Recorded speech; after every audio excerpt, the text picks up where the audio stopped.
Welcome to the Bookers Alliance podcast. Wait a damn minute. All these shenanigans. What the hell is happening, Frank? What? That's a good. What the hell is this? What the song? What the hell? What? The man, the myth, the legend. Remember? What the hell? No. That's where we're at. The man, the myth, the legend. Frank Donaldson. Somebody was on the front of this last episode of our podcast talking about hashtag We Want Rocky. Who the hell was that? I don't even know what you're talking about. No. Hashtag We Want Rocky. That's a fan movement. So what? The fans? Nope. Did we take? Are you talking about when we took call-ins last week? Nope. We took call-ins last week. Look. We can have a difference of opinion, but damn it, you don't hijack the show, producer. I don't know what you producer. That must have been a hot mic situation. You got to talk to your producer about that. No, I don't know nothing about it. You got some splaining to do. I don't know nothing about that. I mean, hashtag We Want Rockies on Twitter and X, and that's on the Bookers Alliance website at all your social medias. Check those out. But I don't know. I didn't do nothing. Nope. They might have took some recordings from one of the other shows and spliced it in or something like that. I don't know. But Bookers Alliance Nation, I want you to see what these whole Rocky fans are stooping to here lately. I want you to take note, write it down, what these fans are trying to do. It sounds like we need a drink. Who's our sponsor this week? Yeah, let's go to that. All right. Whiskey of the week is Den of Thieves. Den of Thieves, just like Frank over here, the thief. What the? Got me spitting whiskey all over the place. I ain't no thief. What are you talking about, man? I'm just the talent. I'm just here to record. All right. Here, look. We're going to get through today's episode. But after this episode, we're going to have some talk. We got to talk. All right, well, let's take that drink now. That'll ease up some tensions around here. Sometimes you need a good drink. The friend, what is it? The enemy of my enemy is my friend. Mm-hmm. Let me taste this Den of Thieves. All right, let's see what you think. Ooh, oaky. Yeah, it's got that smoky flavor in it. I definitely taste the smoky. I taste that barrel flavor. Yep. Mm-hmm. What are we aged 8 years? So it got a lot of time to sit in there and soak in some of that smoky, that woody. Ooh, that's aging like Marky Mark over here, just fine. There you go. Nothing wrong with that. All right, everybody. So welcome into today's show. We're gonna sit down, have some popcorn, have your whiskey, get you up the ringside seat because we're gonna talk about something today. You may see old Frank fly off the handle, so we're going to have to keep a leash on him. We're going to talk about some titles. Title for title. Not the tag titles, right? They included their title. Hell. They in the title realm. Who picked it? Who went in the damn hat bowl and picked this? Some trashy ass rock fan. All I know. God, here we go. Lord. All right, but before we get to our topic, we gotta talk about the Elimination Chamber that just happened from Perth, Australia. Yeah, we got to talk about that. Man, what a good pay-per-view, right? Holy cow! So for only 4 matches or whatever they put on. I mean, what a good card. Here I am. 5 a.m. I woke up to watch it. Absolutely. What about you, Nation? Did you wake up to watch it? I know Frank didn't. I definitely woke up to watch it. I think I texted you an hour before kickoff time. Told you I was ready to go. About 20 minutes in. You rolled over. Well, yeah, no, I was definitely awake for about 4:20 in the morning. I woke up. 4:20. Realized it was Elimination Chamber day. I'm like, all right, I'm gonna go ahead and watch the pay-per-view. Didn't get out of bed, just rolled over, turned the TV on, loaded it up, watched the entrances, saw Tiffany Stratton come out there, heard the fans go ballistic for her. The next thing I know, I saw Visions of Sugar Plums dancing in my head. I was gone. I was out. I was knocked the F out. Yeah, Frank didn't make it, but I carried on. I soldiered on. I watched the whole thing in time, and might I say, good storytelling, good matches all around. Very cool experience of how they showed the stadium with the sunset dropping in the background in Australia. Which was strange because our sun was coming up. As their sun was going down, I'm looking up and I'm watching our sun come up. I'm like, man, look how funny the world works. But so the women's Elimination Chamber match, I must say, both chamber matches played out like we kind of thought they were going to play. That whole pay-per-view played out just like but there wasn't a misstep in there. It's like they read the Booker's Alliance playbook to run that game. But even with the way that it all played out, there was no surprise to it. But the execution of how it played out was definitely worth the watch. Yeah. So the women's match, I got to see Becky in there for the first time.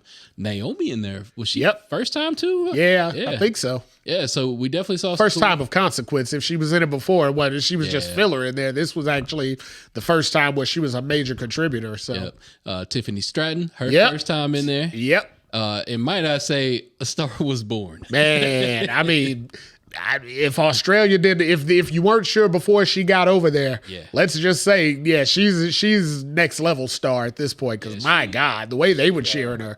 I mean, don't get me wrong. If I saw her, I'd be cheering like hell too. But I mean, man, all of Australia, boy, they came in full force. So we also had Liv Morgan and Bianca Belair in that match as well. And Liv has been in there a few times. Bianca has been in there a few times. And both of them had a strong showing as well. Yeah, well, it's the revenge of Liv. I mean, it's her revenge tour, even though she ain't doing no winning. That's right. That's right. It was the Elimination Chamber. Yeah, that's right. So, that's right. I mean, she can do whatever she wants. She can call it whatever she needs to call. As long as she's out there, I ain't mad at none of that. So you had also another first timer in there, Raquel Rodriguez or Gonzalez or Rodriguez or whatever the hell they're calling her. I mean, a good way to bring her back. I mean, she's a powerhouse, so it's great to have her in the match. Unfortunately, the same way I told you last week about Nia Jax, when you were excited for the new Nia Jax, and I'm like, yeah, she's about to do that job. Raquel Rodriguez, when she came out there, I'm like, yeah, she's definitely doing that. So I'm going to give Raquel some props, though, because apparently she also had another flare-up from what had put her out. On the plane trip over. On the plane trip over, and she still competed, and kudos to you living up to that mentality. The show must go on. We know, it was tough, but we appreciate you and what you did out there. Absolutely. But, that match kind of, we knew what was going to happen with it. We knew Becky was going to take it because Becky and Rhea had already kind of played it up at the press conference in Vegas. But at the end of the day, Tiffany Stratton, phenomenal performance. Liv Morgan, phenomenal performance. Becky Lynch, phenomenal performance for her first time in the Elimination Chamber. Absolutely. I mean, they gave us a great show, right? That was a great Elimination Chamber match. It's hard to do, obviously, the working conditions you're dealing with. The risk of injury and stuff like that, you probably would intimidate a lot of people, but these women didn't look like they were intimidated at all. I mean, we had swantons off the pod. We were going crazy out there. We had a lot of hot spots and hot spots. Yeah, they were hot spots. How you classified it? We had a lot of hot spots. Is that covered under the PG restriction? I'm trying to keep it. I'm trying my best to keep it clean. I mean, when Tiffany was in that pod and Liv was over in that other pod, nobody was thinking the right thing at 5:00 in the morning. So I'm trying to keep it clean here, but I'm struggling. We got to get out of this match. All right, so we'll move on to the tag belts. No problem. That'll turn the tide on this conversation real damn quick. That match was okay. Like, if we must, I get it. Super predictable. You knew there was no chance in hell the titles were going to flip. Had they wrestled for a set of the dumbass titles, maybe they could have flipped, right? And let's say if they'd have wrestled for the red belts or the blue belts, maybe they could have switched, but we didn't do that. We decided to keep them unified and still walk out of there with 4 dumbass belts. I hear some sarcasm in your voice. Absolutely. So I won't get into it now because our whole topic is titles and nonsense. But God, I mean, if they it's easy. It's not that hard. We talked about this with the Roman belt before the whole gold undisputed thing came along. It's not that hard. You could have had Judgment Day, have some kind of kabuki-ish, wonky-ish finish and just put the blue belts on the new guys. Kabuki-ish. Yeah, that's a wrestling thing. But you could have is that like Molly Wop? It's something like that, but this is an actual wrestling craziness term Kabuki-ish. From the great Kabuki. But so you could have done something like that. Put the blue titles on Pete Dunne and the big strong boy, and you could have got out of this nightmare, but no, they still hang in there. They just fight. Oh my God, this is two things. We're gonna move on from this topic before Frank. My head's about to explode. He burns them gears up too much. But then, second of all, fans out there, somebody please drop a line on our social media platforms and please tell me who the Great Kabuki was. God, know your history, man. The Great Kabuki. No, that sounds like you just pulled that off of some wrestling magazine back in '83. The Great Kabuki is he's who inspired the Great Muta. He was a wrestler from the early '80s. The Great Kabuki. The Great Kabuki. Oh my God, guys! So, after the show, we're gonna look this up. Next week, we'll come back to you with some history. Matter of fact, who the Great that's Kabuki next is. week's topic. That's our next topic. Next week, we're gonna talk about the Great Kabuki. Times of the Great Kabuki. I can't believe you don't know who the Great Kabuki is. Oh my God! Hey man, I don't even know what I know. Jesus Lord, I don't even know what to say right now. I will tell you what I do know. I know the men's Elimination Chamber match. They went in there and tore it down. Yeah, they had a great match, and I'm gonna hate to do this. It goes against every fiber of my being, and I feel like I say it now more than I really want to say it. But damn it, Logan Paul. He's good. He's good. I mean, you got it. He's good. So I don't know if you saw the clips that they've circulated around social media where he was actually riding on the pod. Yeah. And then KO was slamming his head into his draw. I mean, that's next level stuff. That's just funny, right? Yep. That's just hilarious that we didn't see it on the show. It didn't like it made it on the show, but Logan Paul, being a social media person like he is, knows that there's a camera crew clearly watching as he writes out devil horns and KO sucks and stuff like that. And then, for them to go catch it when KO came in there and made him pay for it. I mean, that's next level hilarity, right? That's good stuff. And now we know we've had one national treasure within the WWE, and that is R-Truth. And now we have our second one. KO, don't ever change, man. No, the hilarity that you had beating up somebody through the plexiglass.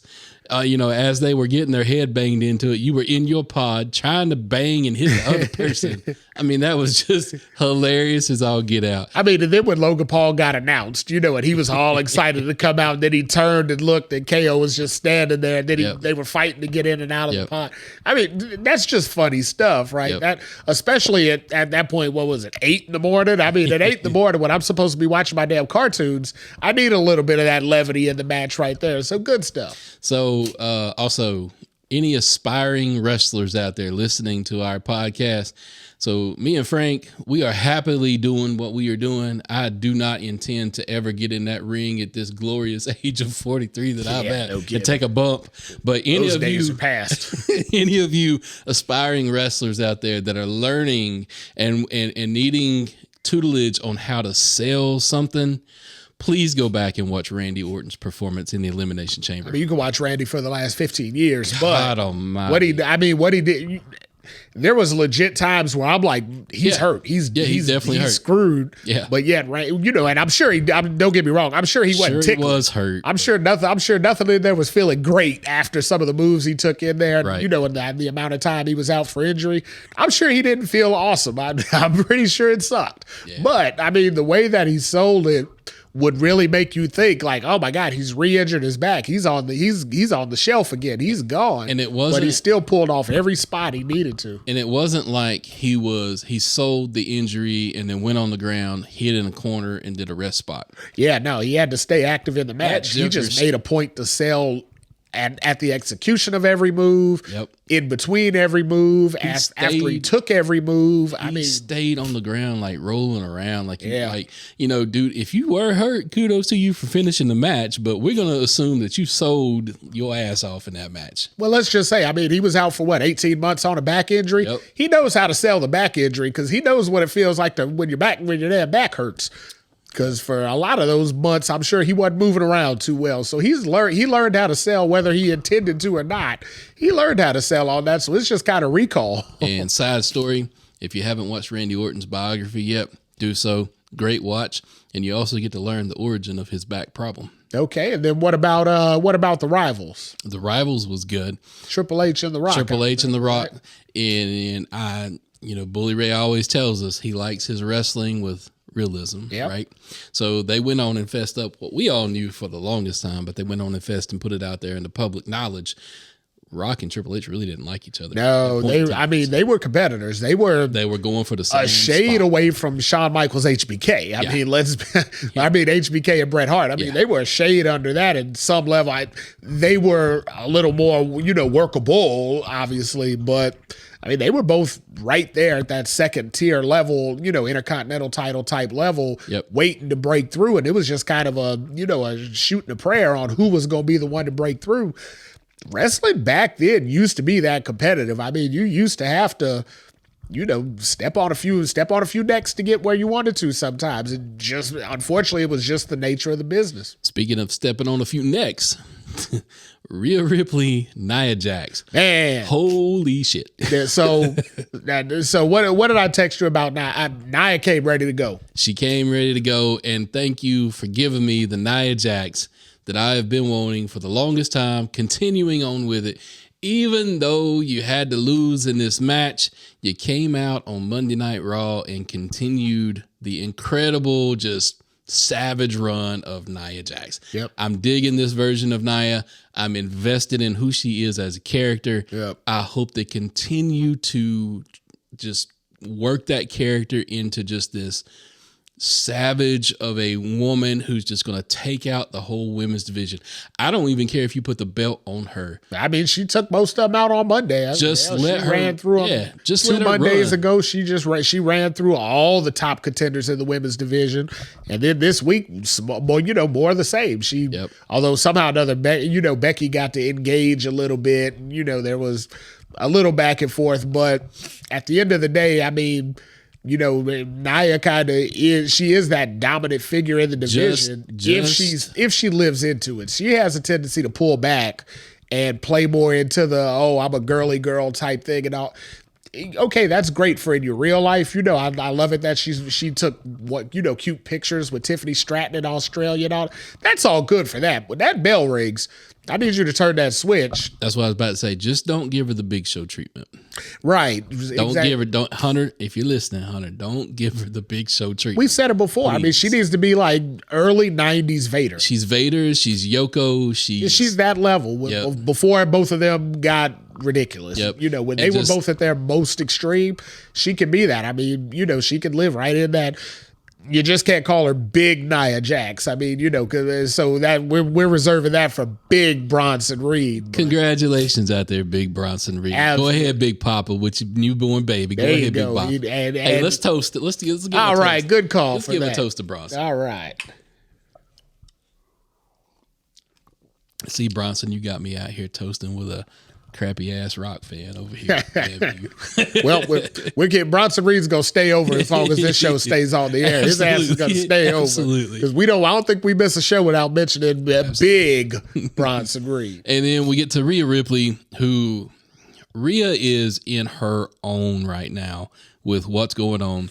She is, I don't know how to describe it other than the fact to say the word transcending. I can give you a good comparison. She's Roman from about 3 years ago. When Roman started hitting that next level and you started, yep. Chills. You got yep. me. You got me. When she comes out there, she holds that belt up and she stomps her foot. Damn it, she's starting to get into Roman territory right now. The way we used to look at Roman and how the bloodline was kind of that back filler. I mean, all of Judgment Day is playing the back filler to Rhea right now. Rhea is literally Roman from about 2 to 3 years ago. She's in that upper echelon where she's, like you said, she's transcended from just a talent. She's starting to become that superstar level, especially in her home country. I mean, if you wanted to give her a rub, damn, you found the best one possible at the best damn time. So I'm gonna need WWE to give me 3 storylines after they are done with all of this crap with Becky. Here's the 3 storylines that I need them to do. So before we go any farther, so you see her coming out of WrestleMania still champion. Yep. Okay, just had to establish that before we set up the storyline. You see, because you just said the whole mess with Becky, and I'm like, different. Wait a minute. You see different. So I don't know. I don't know where they're gonna go with it. What I do know is we've talked about it before. Triple H ain't big on flipping titles. No, but I feel like Bailey's winning the title like from Bailey's Io. gonna win from so Io. I don't feel like Rhea's gonna drop that title. You know, we ain't flipping everything this weekend. Right. That's not. We don't go that crazy. We already see the tag titles changing hands. At Yeah, Mania. we definitely see that. I'm pretty confident that Seth's gonna drop. You know, he needs some time off, which means Roman's not gonna drop. Roman's gonna retain. I hate to say it. That's the way the math works in WWE. I hate to say it. Come on, Cody Crybabies. I hate to say it. So Triple H, if you're listening, we got your arithmetic figured out. We know your equation. If you flip one, you ain't flipping the other. We know it. So. But you can surprise us now. You can always throw a wrench in that and say, "I'll prove you guys wrong," but you ain't gonna do it. As far as what I want to see them do with Rhea, I want to see, and the first one will make sense. The second one will not make sense. The third one will make sense as well. Okay, because I got an idea for Rhea too. I want to see if you're on. The first one with me is Bianca Belair. Oh, absolutely. They've got some unfinished business from the Royal Those two have been hovering. They've got unfinished business from 2 years ago. They've been hovering around each other for a long time. They are in the same solar system, but they are not on the same track. No, they're what do you call it? Polar opposites. Yep, and there needs to be a collision of sorts of their worlds because I need that match. The second one that I need that's not going to make sense, but I want to see it just because I want to see what's going to happen. Jade Cargill. Ooh, you're about at least 9 months ahead of time, but I know it's going to be. It'll eventually happen. I mean, so something that I heard, and I'll bring it up for a couple of people. Somebody mentioned today, Rhea's only 27. Yep. My God. She's got a while. 27. Yep. Could you imagine what she's going to be by 35? Unless she wants to stop and have a family, there's no stopping Rhea. True. Right? And I mean, I don't know if Lil Dom Dom's ready for all that now. Lil Dom Dom ain't ready. I don't know if he's prepared. But in the same vein of thought, Tiffany Stratton's 24. Yeah. What the fuck? We've got 20 years with these women, 20 good years with these women. That she's definitely on. She stole LA Knight's rocket and she's going. I mean, she stole a lot of people's rocket this past weekend. If she wasn't there by this past weekend, damn it, she's there. So the third program that I need Rhea Ripley in, it's going to be when this person comes back from injury. I need a revisit of Rhea and Charlotte. Oh, absolutely. That's got to be on the agenda. I need that because there was some. I'm gonna use a Jada Pinkett Smith word. There was an entanglement. Oh, there you go. With Rhea and Charlotte, and it even played out on a WrestleMania stage once upon a time. Twice upon a time. But this was before Rhea was Rhea Bloody Ripley. Yeah. Well, I mean, Rhea won the title that she's carrying now from Charlotte. Yep. So she was getting there, but I don't know if you noticed, did you see Andrade and Dom had a little interaction this Monday? Well, remember way back when Rhea and Charlotte were getting ready to wrestle and Dom was doing some trash talking. Remember, Charlotte told her at the time, "No, I got a poppy already." Yep. And, so there's an inroads to that. There's definitely a path to get there. But I'm glad. So I only got one idea for Rhea, and you didn't touch on it. So I guess I should bring it up now. She needs to go ahead and branch off from Judgment Day. At this point now, she's ready to become a face on her own. I think that's incoming. It just depends on where they. Man, they've got themselves backed into a corner with these damn tag belts and this damn briefcase. Well, I think the tag belts are going to situate themselves at Mania. But as far as what they've done with Judgment Day, I mean, honestly, Judgment Day needs to go their separate ways. They do, but they don't, right? Yeah. So they're working. Remember a year and a half ago, we were like, Judgment Day is horrible. All they were doing was jobbing. They were jobbing every way under the sun to Edge. I mean, they found every way humanly possible to lose to Edge.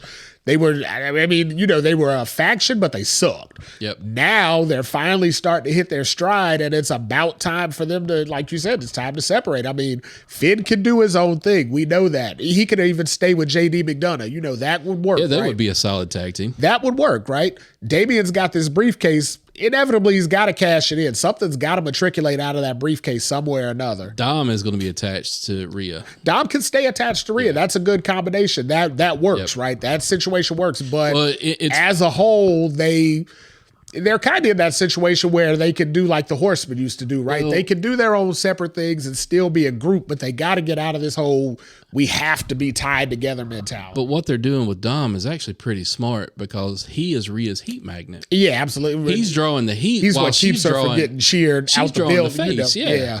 I mean, he's the reason smart that, what they're doing. Yeah, he's the reason that she's not a mega baby face just yet.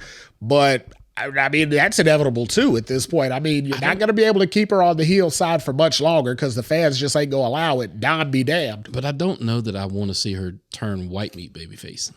She would never do that. I don't see her. I see her more in that Stone Cold Steve Austin type of, I'm still a badass. I'm still an ass kicker. She can't turn Cody Rhodes babyface. No, God, no. That's only reserved for Cody at this point. Nobody else could get to that level. Yeah. So, that was a great way to wrap up that PLE. Again, the way that the arena looked was incredible. Now, got two things I wanted to address. All you tribalism haters out there, y'all are getting on my nerves with a couple things. First thing first, everybody looking at the floor, seeing that it was empty in sections and going, see, WWE can't sell out a 70,000 seat arena. The hell, that was meant to be. I mean, you got to be able to walk around in a 70,000 building. I'm gonna need y'all to use your common sense. Wembley was like that. I remember when we said that you can't have a clump of 500 seats in a block with no way out. I mean, God, there's fire hazards, there's rules and restrictions. Even though it's Australia, I mean, the koala bears got to be able to get around somewhere. You can't have way back the Silverdome, the Pontiac Silverdome, way back in WrestleMania 3 had space on the floor. They had a lot of space on the floor because you have to be able to move around. Yep, and I'm sorry, that was a different country. Who knows what the fire code was over there? Yeah, the point of it is when you got a lot of people encased in a building, but you got to have ways to get out. Second thing I want to address with y'all haters out there. All of y'all running around tweeting your little asses off saying that the chamber was unwatchable because of the shadows that was in the ring. I'm gonna need y'all to go touch grass. Go find something else to do. Kick rocks. Come on, man. Who cares if there was shadows in the ring? If you are turned off because there was shadows on people's faces and the lighting wasn't right and all of this other stuff, you're not watching wrestling for the right reason in the first place. Yeah, you're just sitting down with your little pen and paper waiting to find something big and to criticize about. I mean, and I get it. If you need likes, if you need, views, if you want hits that bad that you find a way to take a fabulous show and just shit on it, okay, great. I mean, and some of y'all think that what AEW puts on TV every week is great and fabulous, and then we come on here and shit on it because there ain't no story and it's not good. So I get it. Y'all probably say the same thing about us. So here's a little back for you. I mean, that's all. Let's just call a spade a spade. Yowie wowie. There you go. All right, so let's move on to the topic of today's show. Title for ties in with that Rhea title. We got to talk about that Rhea title. I'm sorry. So tell them what we're talking about. So Frank, what do you want to talk about? I want to talk about how the hell. So everybody's calling Seth's World Heavyweight Championship a consolation prize, secondary title. Yep. Blah blah blah. I remember back when Triple H had a belt that looked similar to that. Was he a secondary champion? Was he, was he a consolation champion? He was just handed the belt, for Lord's sake. He didn't wrestle a match to win it. When it debuted, it was just placed in his hand and he was told he's the champion. Right. But yet somehow or another, because he was on the A show, everybody recognized him as the world's heavyweight champion. Whatever that means, right? So now here we are, fast forward 20 years later, Seth is a consolation champion. He's a secondary. I don't like that title. They created a title. They designated it as a heweavyweight championship. So he's a heavyweight champion. I don't get it. I don't understand this whole secondary. Let's throw it. I'm gonna throw you a curveball. Let's throw something out. Let's talk through it. If Seth wasn't the winner of that tournament, and instead the winner was Cody Rhodes, would it then be classified as a secondary belt? Not now. I mean, could you imagine the run he's had over the last year if he had been defending that title? Yep. I mean, so why is it that it seems like people are classifying this as a secondary belt? because of the man who's holding the title. Well, so before we go too far, remember when that belt was created, everybody assumed Cody was going to win it. That's where it started becoming, being called a secondary title. Because they said, Cody wasn't even in the tournament. Yeah, he was in the first round of it. He just lost. But really? Yeah, they were saying that he was going to be the first winner of it. And they said, he couldn't win the Roman belt. So they created this title for him so he would have a consolation prize. Well, then they swerved and they ended up putting it on Seth because Cody got knocked out of the tournament. So it's like, okay, Seth was probably the next heaviest hitter in the company after Roman anyway.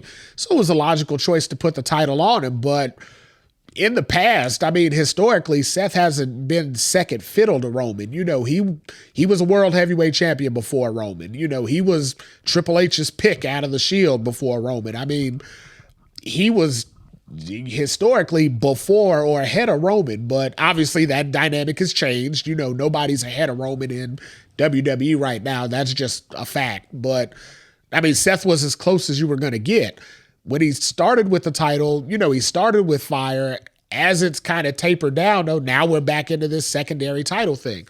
My question, though, is they created that title for Raw to have a defended champion.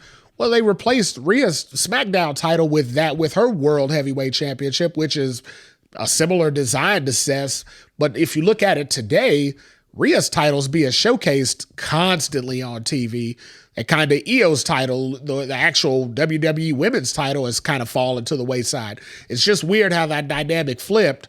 The belts were designed to look like their counterpart, their male counterparts, but yet Rhea's title has ascended to prominence to where Seth's title's kind of regressed, and Io's title did the same. She regressed while Roman's title stayed at the top of the tier. Again, is it the title or is it the wrestlers who hold the titles? I mean, there's something to both of those, right? So while I do say, when they originally said Cody would have had it as a consolation title, had he won it back then and defended it the way he's been wrestling, I feel like that dynamic would have switched. I feel like he could have sold it as the workers' title and it would have been believable. Here's what I think. Here's honestly what I think. I honestly think the worst thing that could have ever happened, there's two of them. Worst thing was Vince and his ultimate decision to combine these damn belts. So my stance on that. Right. Taking the World Heavyweight Championship and combining it with the Universal Championship is how we got into this mess. Yep. So that whole thing was one of the worst decisions. The second worst decision that I think that was made, and I know we've been here and I know we're rehashing and I know your stance on it, but I still say that this was one of the worst decisions that was made. Cody going out with the whole finish my story kind of storyline and them not paying it off at 39. And again, but here's my thing. It's not because I'm a Cody Rhodes fan and I wanted to see them pay that off. Well, you're a Cody crybaby. I mean, that's Cody fans. But Cody crybabies think he should win every match. He should never lose. He should always win. He should have all the titles. You know what I got to say about that? Huh. It don't matter what I got to say about that. This is true. So for me, there's been just a hold up of progression to me with what could have happened with these belts. Do I think that they should have created a brand new belt? Who's to say? Maybe not.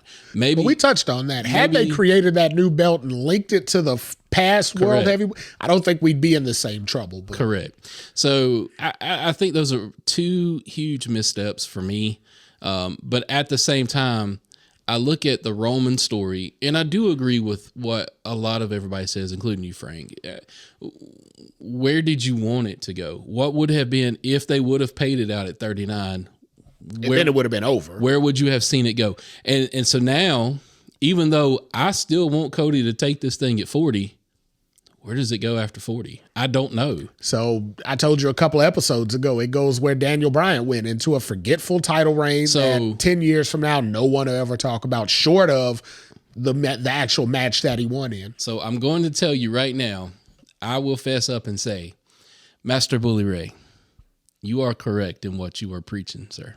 I am smoking what you smoking. I'm drinking your Kool-Aid. You better not say that he should win it in Madison Square Garden. Down the road. It's not because I remember saying that. It's not 2 months ago. It's not the Garden. It's not the Garden. It's got to be the Garden. No, but I mean, that's where the story. I'm not saying that. What I'm saying and giving Bully his flowers for is the chase is worth more than paying off the story. It always is. I mean, and now because with a baby face, so right. You can't do that with a Roman. You can't do that with a heel. So what he was telling is what I'm buying. Is he was telling he needed to see a killer instinct come from Cody. And he needed to see, because where does this all go if you pay it off at 40? What is left out there? Yeah, there's going to be new challengers. Okay. Could it be Roman again at Backlash? Could it be Rock? Hell no. Roman ain't wrestling 2 pay-per-views back to back. Right. So do we get the tag match that everybody thinks we're going to get night 1? You get Cody going over Roman on night 2, and then you get Cody Rock at Backlash.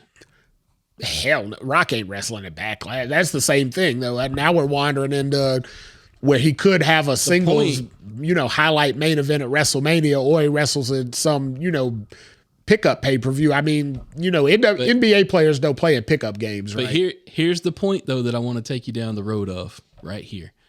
We just pivoted the conversation back to the belt that everybody's talking about, and they ain't not a damn soul talking about Seth's belt. That's why it feels like a secondary consolation belt. I mean, it's the story, right? So what do we always say? It's the story. What are we watching wrestling for? We're watching wrestling for the story. And at the end of the day, no matter who you cycle in, cycle out, Roman's title has the most story. Right. All be damned, the history of the belt, which we want to get back into in the conversation.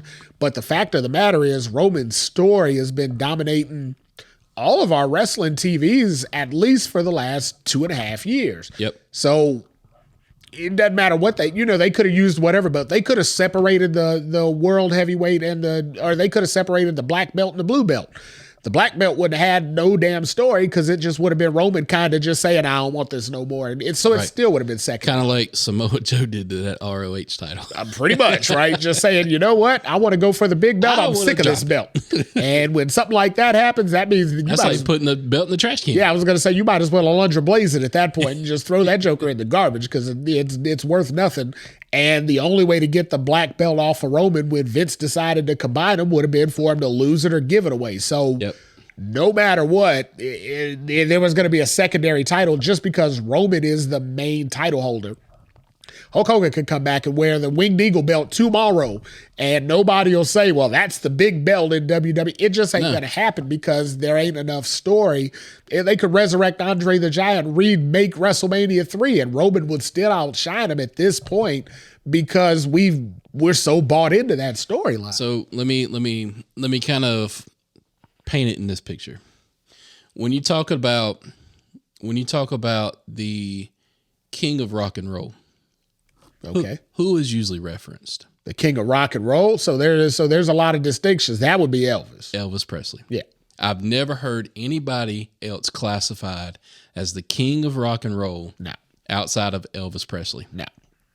That's Roman Reigns to the WWE right now. When you talk about the WWE champ, I can see that. It points to Roman. And when they say Roman is on a different level, yeah, I mean that's not really those aren't lies. Yeah, and it's not talking. CM Punk says, "Tell me when I'm telling lies." Well, when he said he's operating on greatness on a different level, I mean he's been there, and that's, like I said, that's the level that Rhea Ripley's starting to scratch. Exactly, but at 27, good Lord, somewhere or another, Buddy Murphy's like, man, I'm gonna ride this all the way till the end. Ride it out, Buddy Murphy, damn, because you done lucked up. So, I mean, I said all that to say this though. That's why that belt that Seth is carrying, to me, that's partly why the man makes a difference as far as like who's carrying the belt. Yeah. Seth is not at that level. He's not right now. Could he be? He's not a Roman's level. No, absolutely not. I mean, if we weren't sure about that, we saw it explicitly at the press conference. Yeah. But we also saw Roman ain't at Rock's level at that point either. I mean, Rock outshone everybody at the press conference, but when he decided to have a confrontation, it was with Cody. That was the only person that he was co-signed willing to confront.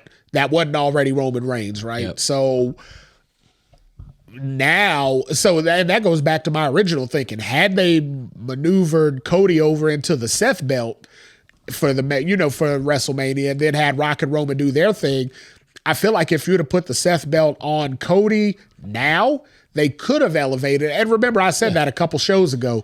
That should have been his story this year is I'm going to win that title that looks like the title my dad held, and I'm going to elevate it to where we never call it a secondary title again. And it gets the respect that it deserves. And as a Cody fan, I was bought in on that storyline. I even said so. Like, you got me, Seth. You got me. The speech you gave, somehow turned it around. They fumbled that bag, and now we're back in. It's got to be Roman again.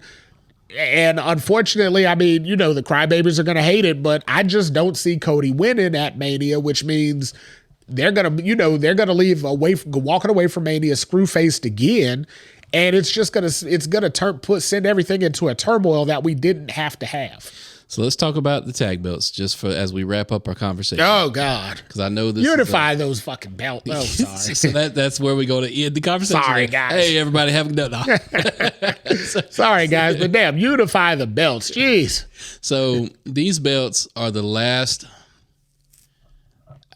They are the last kind of embers of the VKM regime.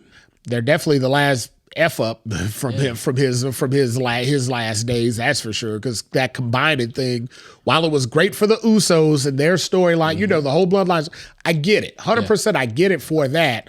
That team has been apart on almost a year. Yep. It's so far time to move away from the relics of the past and bring. You brought everything else into fruition. Go ahead and do the same thing with the tag belts. Make them one set.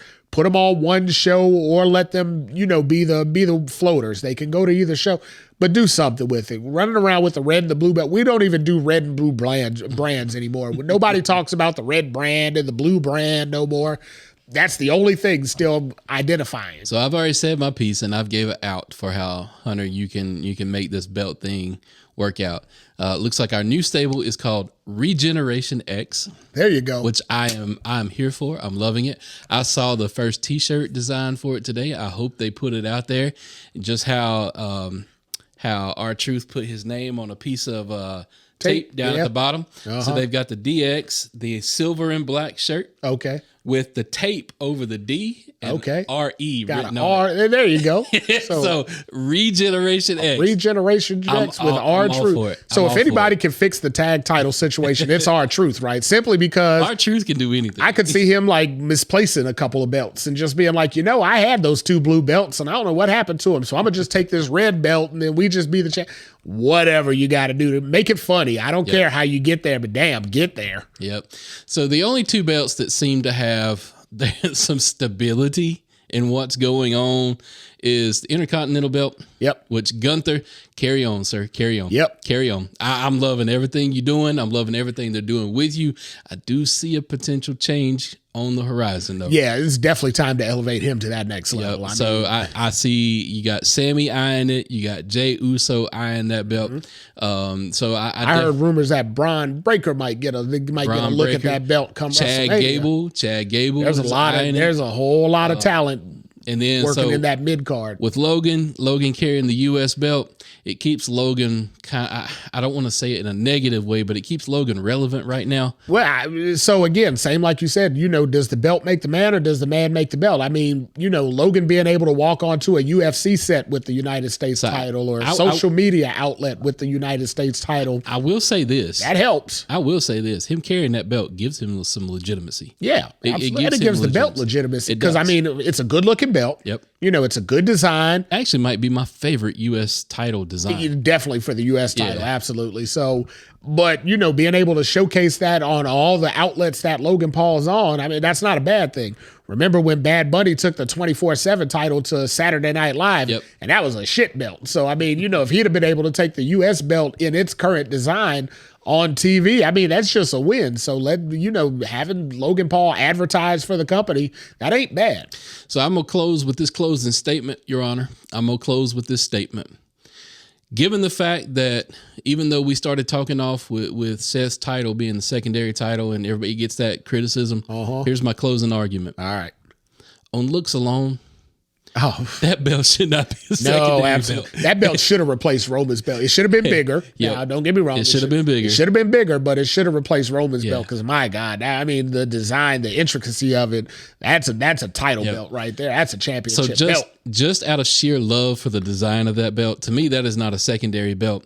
The miscue is they didn't connect the lineage. No, and we've said that's that the whole before. thing. Regardless of who won it, I mean, whoever won it at the time was going to be secondary to Roman. Unfortunately, that was just the fact of the matter. But if you had connected it to the Flairs and the Dusties and the Harley Races and the Triple H's and Batistas and all the ones who won that, you would have done a lot more to help that belt along. But you know, they tried it with the Universal belt, and you know that belt had struggles in the beginning too, until it got to Roman. Then all of a sudden it was it's the premier belt. That belt had a big struggle just right out of the get go with Yeah, because everybody hated it. It was the black belt just with a red strap. with Finn Balor. I mean, Well, that and then he had it for 24 hours, and then he was gone. Then it was up in arms for a while. It was upheld until KO won it a few months later. So yeah, that had a rocky start too. But my God, do better with these belts. Fix this.